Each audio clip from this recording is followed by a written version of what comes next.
Okay, actually, this is a pretty good question though. So Joe says, "Hey guys, I'm being transferred to a new position." Now this was a couple of weeks ago, but hey guys, I'm being transferred to a new position because my company got bought out. How do you deal with how do you deal with leaving things behind and starting something new when it's not entirely your choice? Uh, I would say first step, listen to Life Might Take Us. And second step, listen to Life Might Take Us again. And then third step, just listen to Sail On by Joe Anderson, and then listen to Life Might Take Us right after that. and then Life Might Take Us again. Yeah, and then CDVNL once again, and then Life Might Take Us again. Just do that one like about 5 times. No, okay. And then It's Not Like I Like You, just to get a little bit more numbers on that one, because it doesn't quite have enough. Yeah, it doesn't have as many as one more than what it has right now yet. But now it does.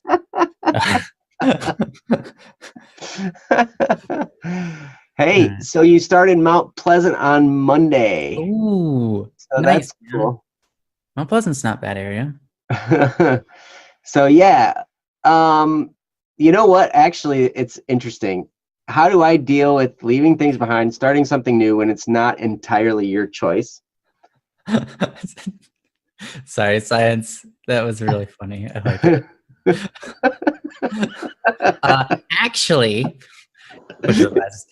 Demons do exist. In section 335 of the 5th book of Joe, it clearly states, and I quote, "Actually, demons do exist."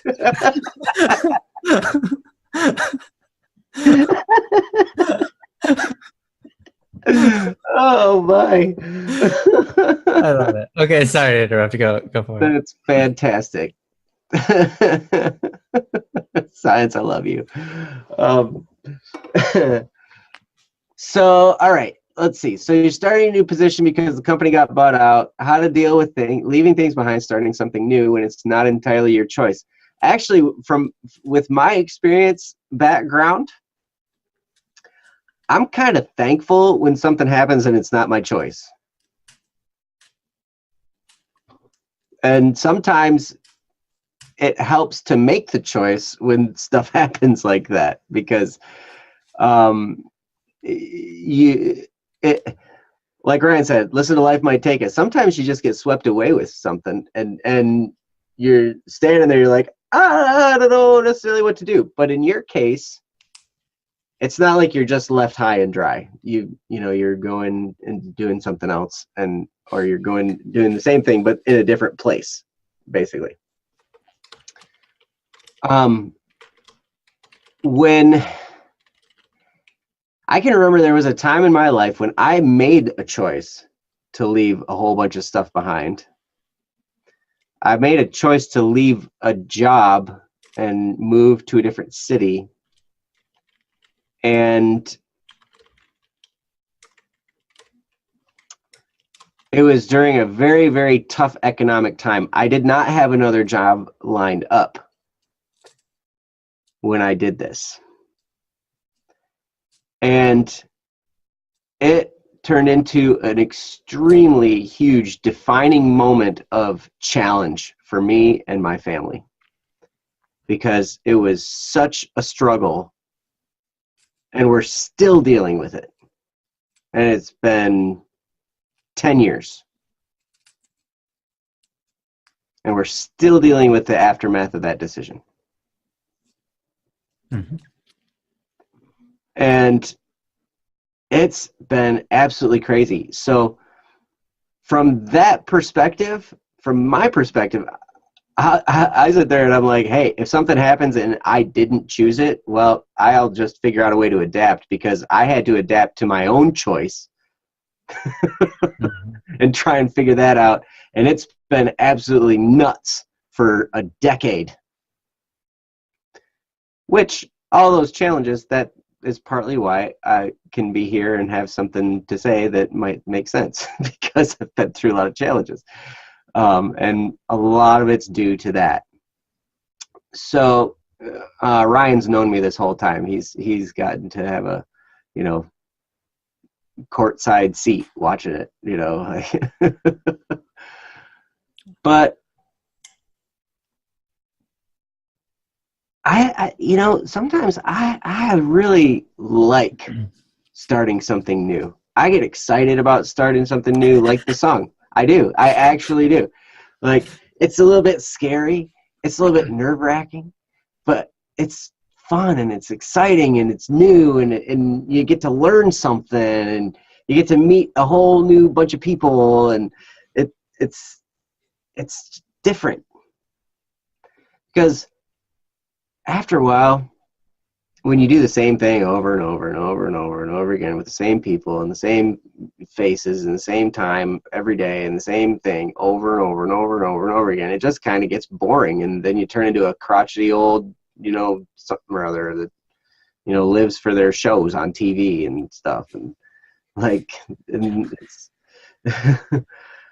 it just turns into that. It's, I don't like that type of life. For me, doesn't sound very exciting.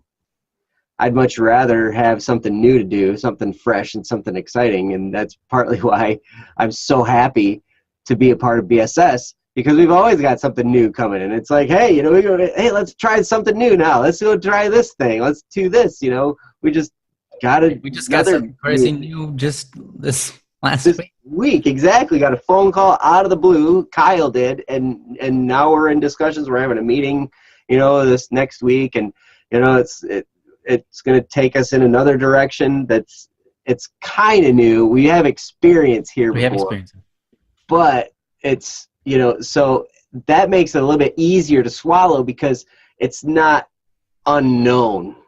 Mm-hmm. Like something we've experienced before, we've done a little bit of experience, but it's a new company. It's a new set of people. It's new faces, new stuff, you know, so that newness is kind of fun.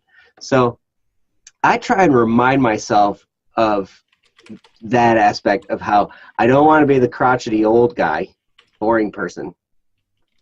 I want to be the new, fresh, perpetually 29-year-old guy. And, but Joe's an accountant and he likes those things. Well, okay. You guys are still talking about the Book of Joe. Yeah. Well, I'm going to be in high school for you. Yes, I get to be Haley. Ooh. Actually, no, I didn't like high school. I hated people in high school. Sorry. Well, you had a bad experience because you hated people in high school. You didn't have to. Oh, that's true. I could go back and I could change the whole thing.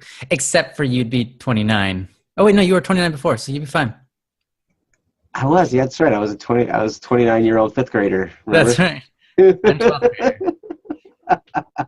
So anyway, but I just try and make myself be excited. Listen to, you know, life might take us, because hey, totally could do it. And I don't know, Ryan, what do you got? Sure. I guess I have a decent amount in this subject. Unlike Joe, I'm more phlegmatic, and what I mean by that is like if nothing is going on, that's my favorite. That's so boring. I like when there's nothing, like, but I still can get excited over things not going according to plan, or when things change on me and I don't have any control over it. The thing is, here's the big question. Who's controlling your attitude, right? Because your attitude sets the tone of whether you like something or dislike something. Your attitude sets the tone of for if you do a good job or a bad job. In a lot of cases, who sets your attitude? If it's not you, then you know the thing you need to fix. But if you're setting the attitude, then just set it. You know, you don't. There are so many things in life we don't get to pick, and I'm so used to that I always just go with the flow. And that's where I thrive.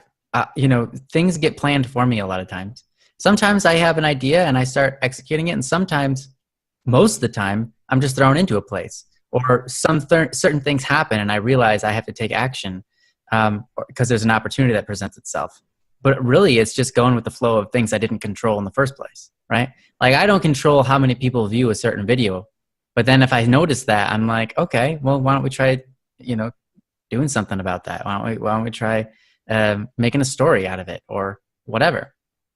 I don't control a lot of what goes on in my life. I control my body. I control my attitude. That's about it. Sometimes you don't control your body. That's right. Sometimes I don't even control those things. Sometimes nature controls your body. Yeah, which is weird. Nature getting in my way. Nature, this be my body. What you doing? Get out of me. This is mine. That's how I talk to nature. I always use that accent with nature. We're close. Anyways, so when you get forced into a situation where you're doing something you didn't plan for, or you're just kind of thrown into, like, hey, this is your responsibility now, just own up to it and have a good attitude about it, because you don't really, you can either look at it and say, I don't like this, and fight against it and have a bad time, or you can just accept the responsibility and enjoy it, and you get to pick the attitude on that. I know a lot of people that when things don't go according to their plan, they get all stressed out. And things are not fun from that moment on. And that's why I try to be the opposite of that. Don't even make plans. Sometimes plans are good. Okay. But someone's got to make a plan somehow. Yeah, someone's got to make a plan. But when I make a plan, I attempt to make it work, but I already know it's not going to happen according to plan. Because I'm not the one in control of reality. Reality has its own controller, and I don't own it, right? So I just take advantage of what comes my way.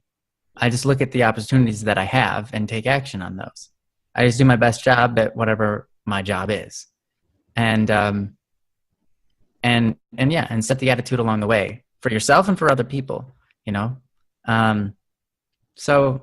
Yeah, and then I listen to Don't Life Might Take Us, No, actually, I don't listen to it, but sometimes I do. Okay, on a rare occasion, I'll listen to that song. But yeah. Anyways, that's it. That's what I've got. I'm sure you already knew all of that, Joseph, since you asked. But it's a good thing for people to hear anyways. Yeah, I think it's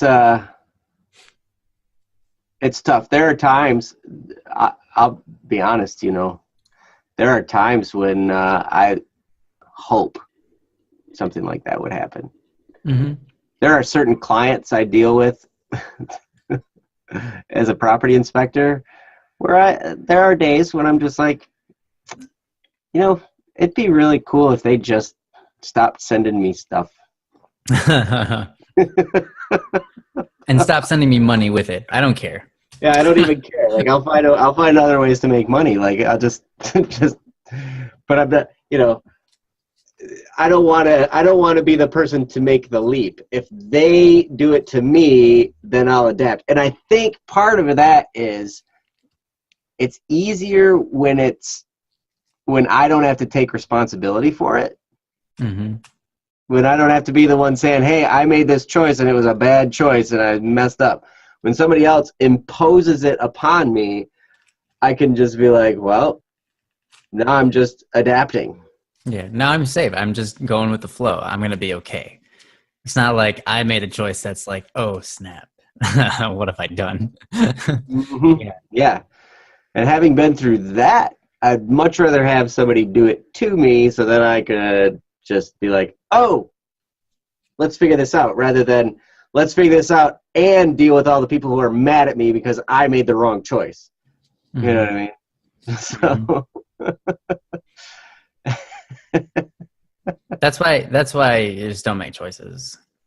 You put other people in charge of that, and then you don't get mad at them. Just be like, yeah, we made a mistake. Yes. No reading the forbidden sections of my books, people. Yeah, they entail forbidden things. The forbidden, as you said, science is forbidden for a reason. Mm-hmm. Yes. So, Anyway, I hope that's helpful for you, Joe. And either way, you're gonna look good when you do it. Haley, I'm not going to ban you if you decide to worry on Wednesday. That's what the show's for. It's called Don't Worry Wednesday, but really, it wouldn't be a show if people didn't worry on Wednesday. So that's right.